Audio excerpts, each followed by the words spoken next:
And with that, what do you Caroline. not do? Come on, count on it, round of applause.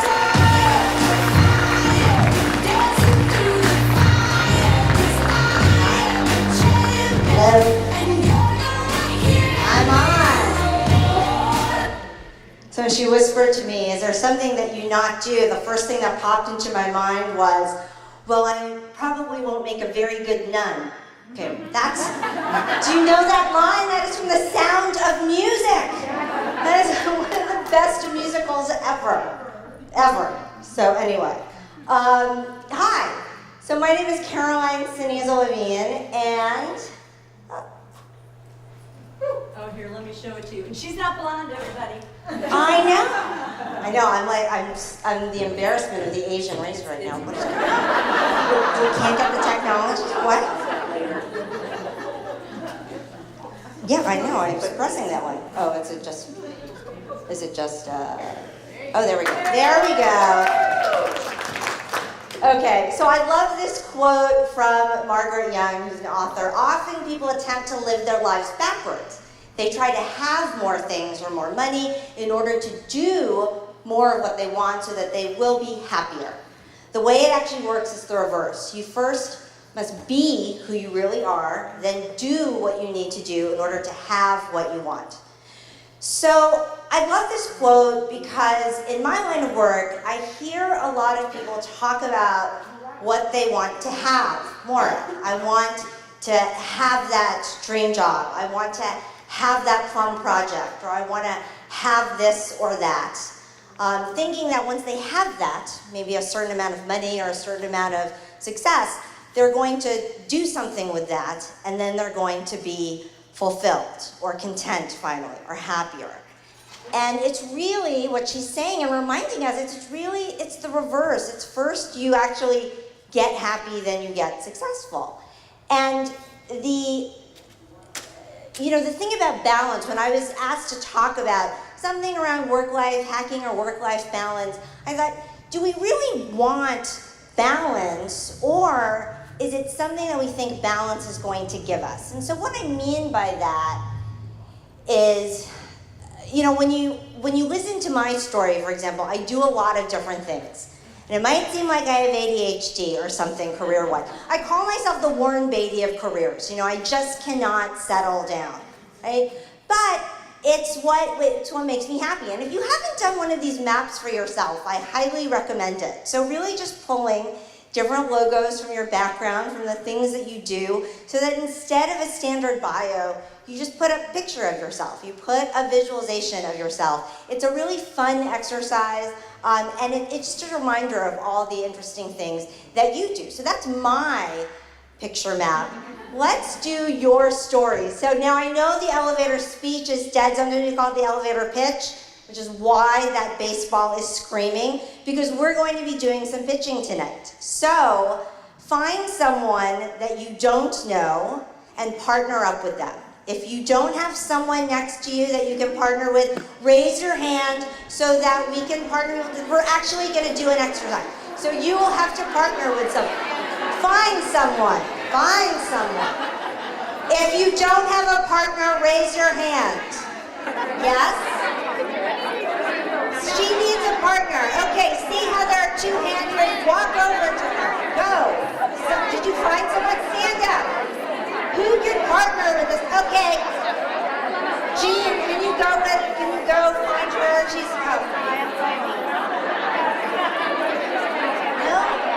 No, now you still don't have a partner. Do we have someone else? Can you partner with her? We need one more person. Can you partner together? No, you two. Over there. You're going to have to come over here. It's busier over here. Does everyone have a partner? You don't have a partner. Oh, you have one. Okay. You still don't have one. Shiloh, can you partner with the person raising her hand? Here, go over to Shiloh. Come. All right. Decide who goes first based on whose birthday is closest to January 1st. So obviously if you're January 1st, right? Okay. you can hear my voice, say shh. All right. This is a 3-part game, and by the end of this game, you will have a new BFF that you are going to take with you for all of the networking. So I am going to give you an instruction. First person goes, uninterrupted. Then I say switch, and the second person goes. Then I call time, and then I'll give you the second instruction. Okay? Right? All right. You are going to introduce yourself to your partner, focusing on your professional background, your work experience, where you went to school, professional story, 20 seconds, go.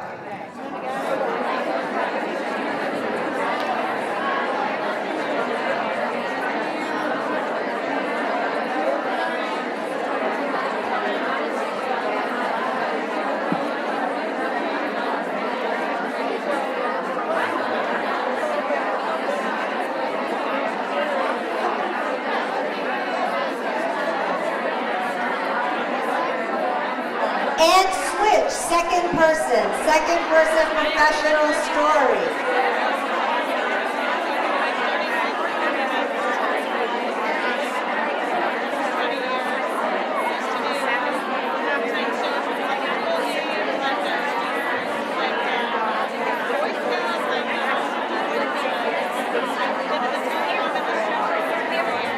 And time, if you can hear my voice, say shh. I know 20 seconds isn't a lot, but we're going to do this again. If you can hear my voice, say shh. Okay. You're going to reintroduce yourself to your partner. You cannot say anything that you said before. This time you're going to talk for 20 seconds. Focus on your personal story, where you grew up. Do you have any brothers or sisters? 20 seconds. Go.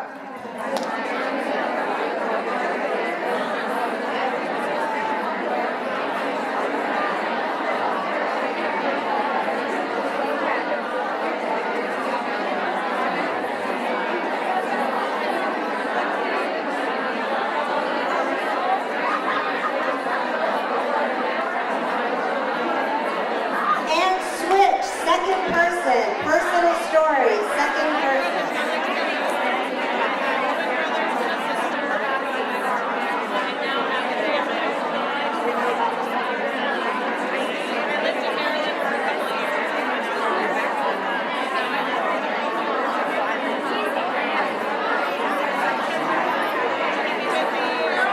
And time.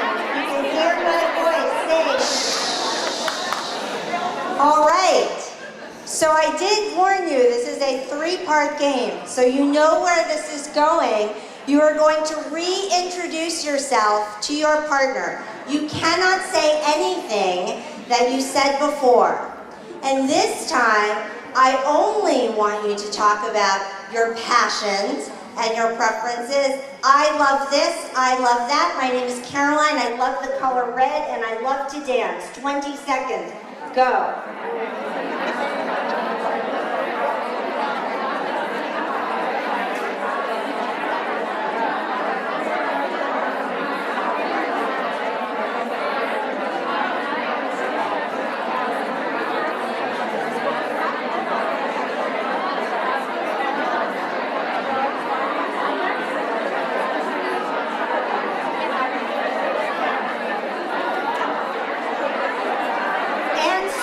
Second person, I love, I love, I love.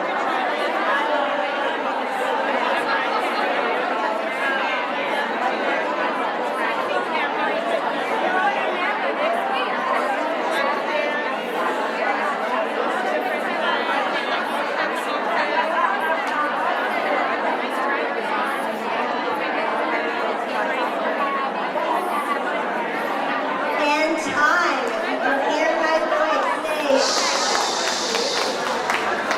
all right, so show of hands, and there's no wrong or right answer, but just curious.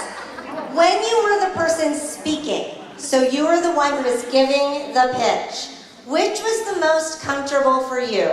No right or wrong answer, just a poll. Was it the first one, your professional story? Like when you were giving the pitch? Oh, one person only. I'm surprised in a room of executives. Usually it's this one. All right, what about the second one, your personal story? Just easier for you, the one that you give. Okay, more people on the second. How about the third? Wow, this is a very interesting room. Let's take the next question. When you were the listener, so if you think back to what the person was telling you, what's something that you remember? Is it from the professional story, like just which is the one was memorable for you? How about the personal story? What was memorable for you? Interesting. And then what about the last one? I'm assuming that most people are the last one. So it's really interesting. I do this exercise a lot in different workshops just as an icebreaker, but actually because there's a point to it. And normally in a room of executives, when I say which is the one that as you're talking is the most comfortable or the easiest one for you, usually all hands go up on the first one. And when I ask, they'll say, well, you know, that's the pitch that I'm normally introducing myself with, what do you do, and all of that kind of stuff, right? And then usually, though, when I ask the listener, it is usually the last one, where most people are interested. And what I noticed, even though it was both the same with this audience, but I did notice that there were some folks who would raise their hand where it was easier for them to give the professional pitch or the personal story, but they would raise their hand as a listener in a different way. It wasn't always the same. And something that you want to remember, which is actually something I learned in comedy, is that it's the listener who decides whether or not the pitch works, right? So I remember my comedy teacher telling me that you can think that it's the wittiest thing ever and that the joke is the funniest thing ever, but when you tell it and no one laughs, the audience has told you it's not a joke, right? Similarly, as you think about your pitch, and this is just forevermore, as you think about when you tell your story, always be looking for what do people remember, what do people take away, and don't be afraid to tweak it based on what you find is memorable for folks, because that's really what you're trying to do, is you're trying to forward the conversation. So anyway, that's just a little pitch tip there. So it's actually, though, our first strategy for work life. So in the pitch, blended is better. Right? I'm not suggesting that you go into a professional event and introduce yourself as, hi, my name is Caroline, I love The Walking Dead. You know, that might be true, but it's not relevant, right? Could be true. So it's really professional, it's personal, and it is also about something that you love, right? You want to drive your story towards something that makes you light up. And I didn't just say that because that's the theme of this event, but it's so true that we all feel it when we go to these large conferences and these large events where you might be drawn to someone's energy or just you like to be around that person. It's usually because they're excited about something, right? So if you can just think about whether it's in the way that you tell your story or this is a professional tip, you know, as you go into a meeting, thinking about blending that professional piece, because you do want to talk about your credibility and all the credits to your name. You want to talk about the personal because you want to develop rapport with people, but then you also want to talk about something that lights you up. And as you organize your day, you also want to focus on the professional and the personal and something that you love. Whether it's every single day or at least looking across your week or across your month, if it's not blended and if it's not a multi-dimensional life, then it's, you'll probably burn out sooner than later.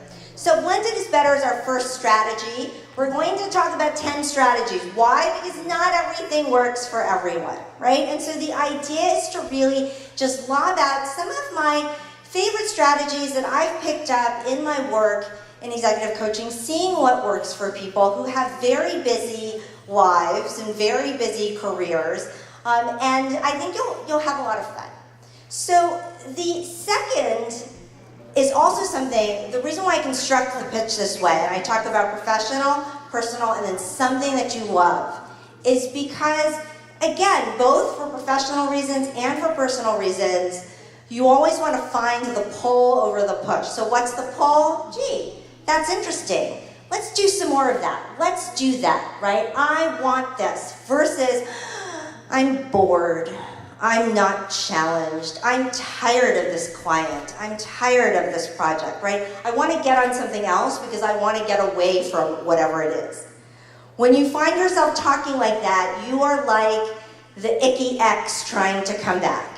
You know, where it's like no one wants to feel like the rebound client or the rebound project or the rebound hobby, right? We all want people to come to us because, well, they want to be there, right? And so you really want to think about anytime you find yourself, and we might decide to make a change because we're burnt out or because something negative happens. Oftentimes, when we see something that we don't like, it's a harbinger. It gives us a clue to something that would be better. So it's true. Sometimes it emanates from the push.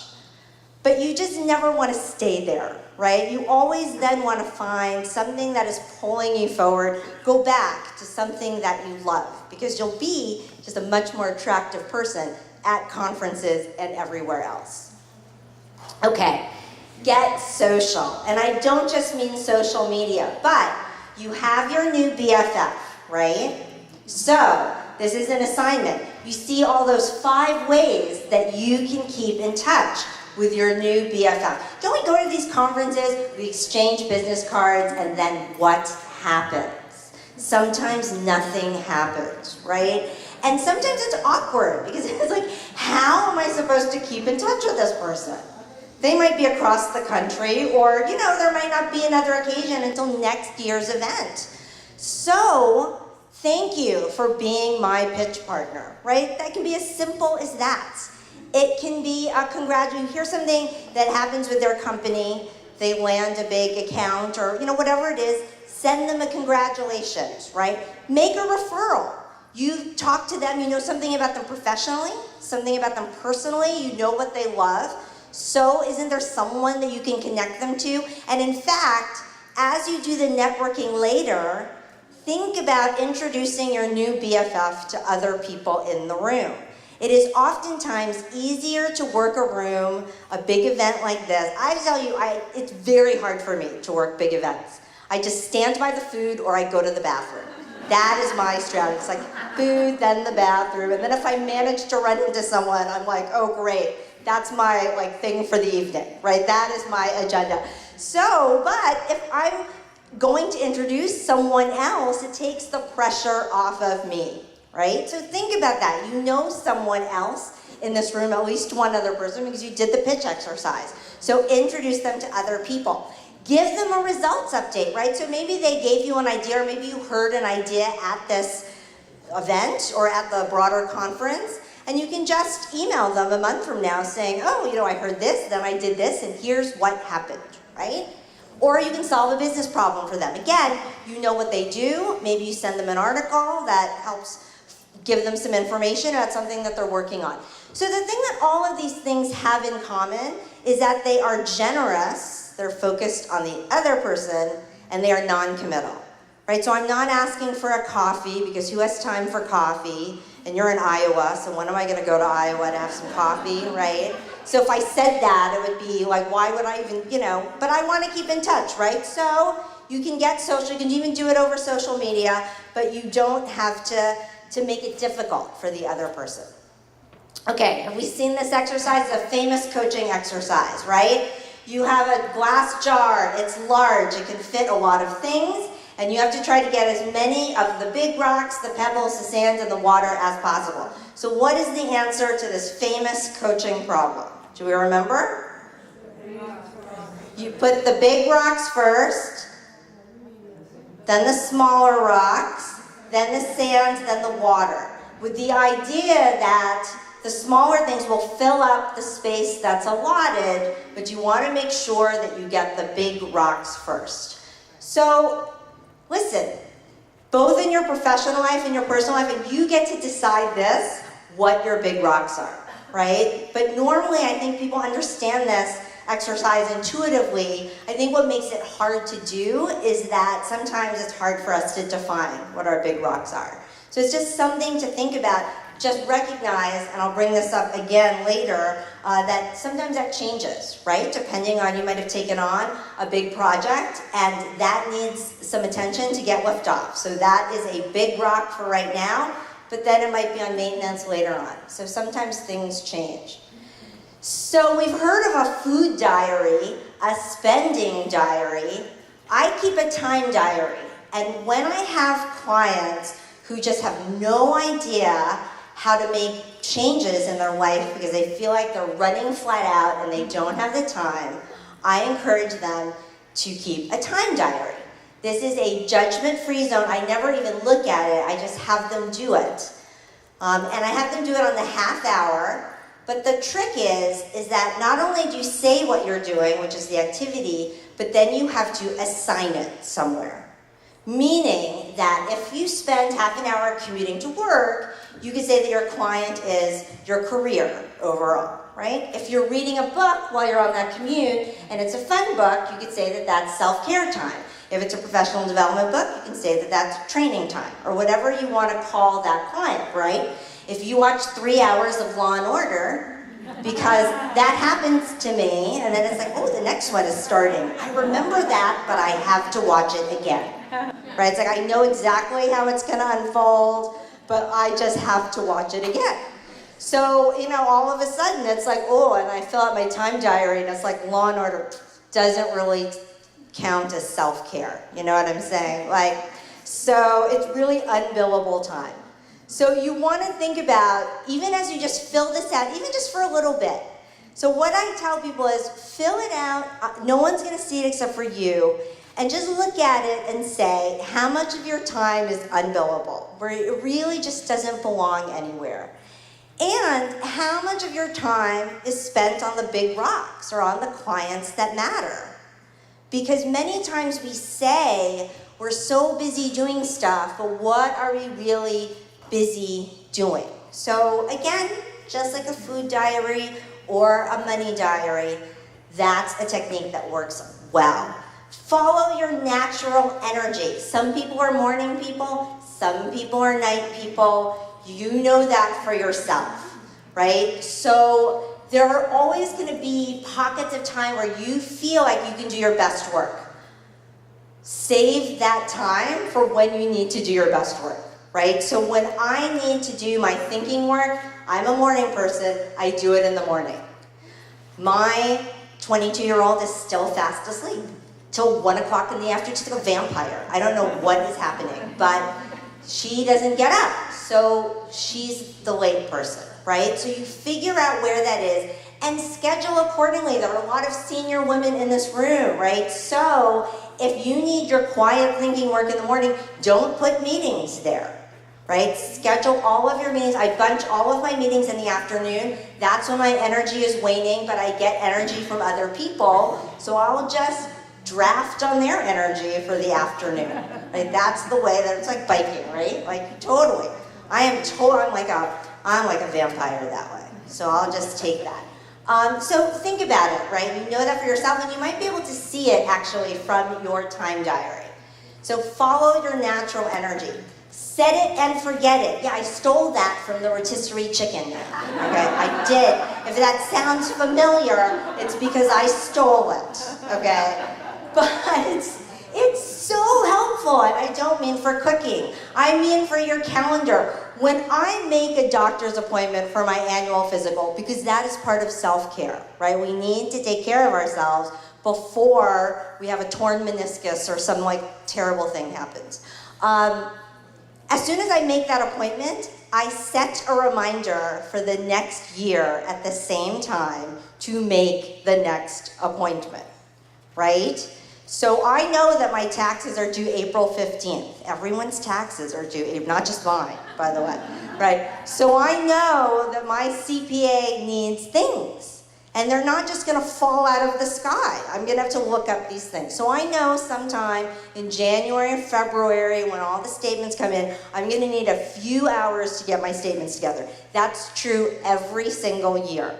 So I block that out now, so that when invariably something comes up in February, it's like, oh, that's taken for the tax man. I mean, I might move it, but it's there, right? So there are many instances where you can actually do that so you are not caught unawares, right? So you can start setting things like even, your exercise routines or whatever it is. Set those recurring meetings so that they pop up. You can always decide to move it.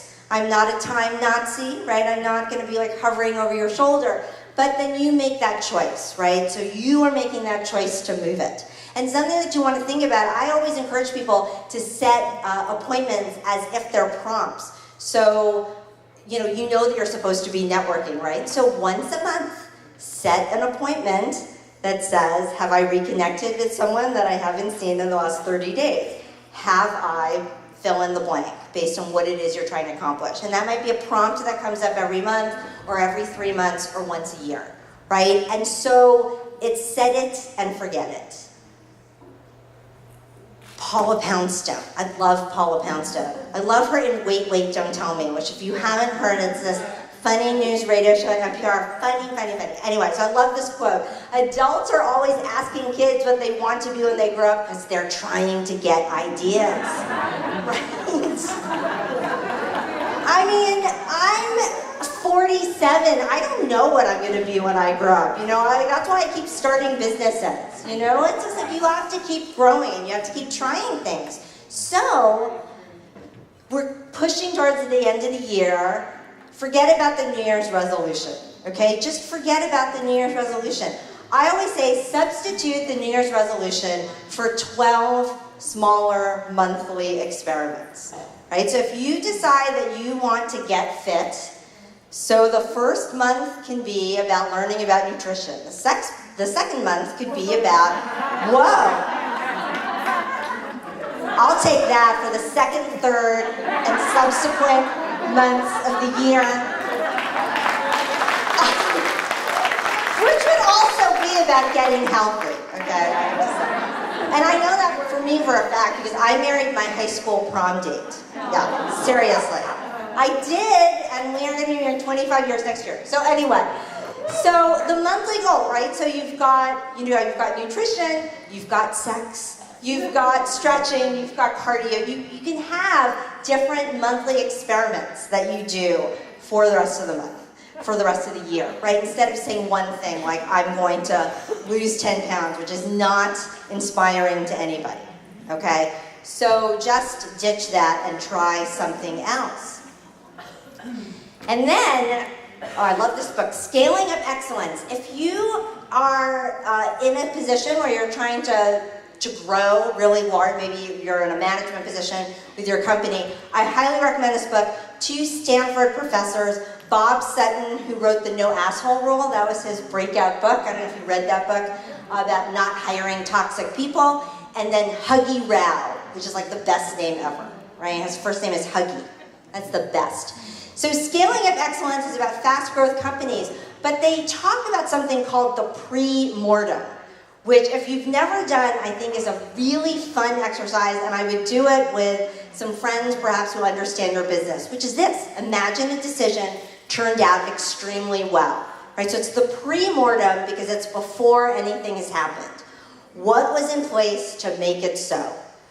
Right? So you just start brainstorming, like, what would all of the things need to be? The people that I need, the resources, the budget, the timing, all the stars. The stars align. What are the stars in that case? And then it becomes, that's your pre-mortem.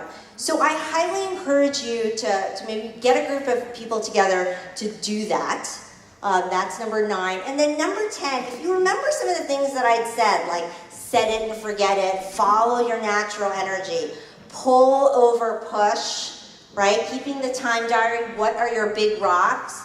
If you think about all of these things, just remember to check in around what has changed, right? Because sometimes something that is a priority one year just isn't the next year. And that's totally okay, right? For the longest time, I mean, I still take care of my kids. They're still around. I can't get rid of them. My oldest one graduated from college. She majored in social work. Social work.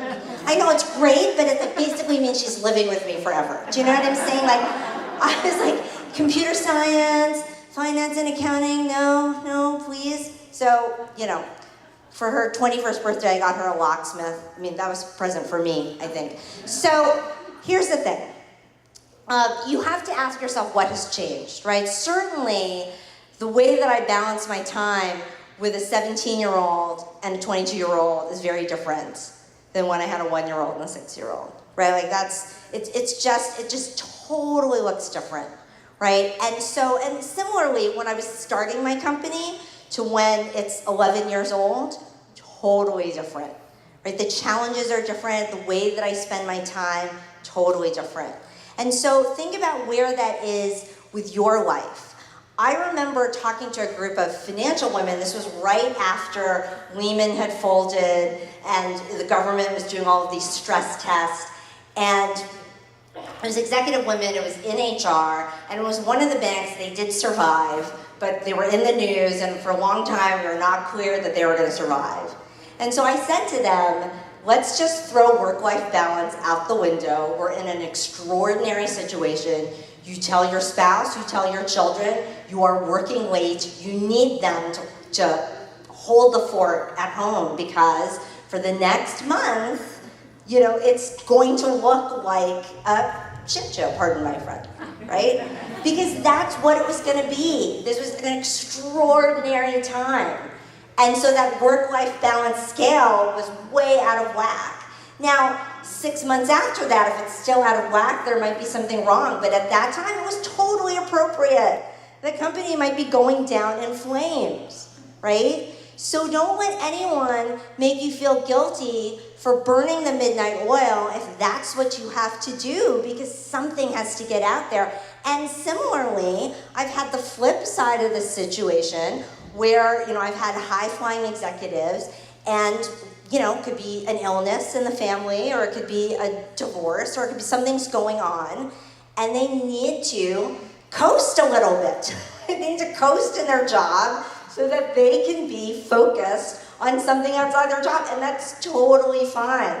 That's why you build up your credibility for that moment, right? So as much as I say set it and forget it for certain things that need to happen every year, like your checkups and your taxes, I don't want you to set it and forget it too much that you don't recognize what changed, okay? So, what are you going to do today, tomorrow, the following week? I really encourage you to pick something from the list or a couple of things that you're going to try. If you try the time diary, I feel like it will change your life. Do it for a week, do it for a month if you can. It's super, super interesting to see. But pick something that you're going to do, because too many times we go to these conferences, we get super excited, and then nothing happens. You know, keep in touch with your BFF, right? Pick number 3 and actually go through and keep in touch with them. And please stay in touch with me. So I do have reprints of an article that I wrote for Forbes about the pitch, which is, if it doesn't feel like bragging, you are probably underselling yourself. And I will encourage you, so I'm going to pass that around because I encourage you to really think about that you want to get just a little bit uncomfortable. If I can encourage you to do anything tonight, it's to get just a little bit uncomfortable, right? Just go for it. If you need some help, if you want to meet someone in particular, if you have a big dream that you're, you know, just looking for a piece of information or taking the first step, you know, put yourself out there. Share it tonight when you are introducing yourself to someone. You will probably find someone in this room who can help you. And based on the energy and the warmth that I feel in this room, I feel like there will be many people who will, right? So go for it. Thank you.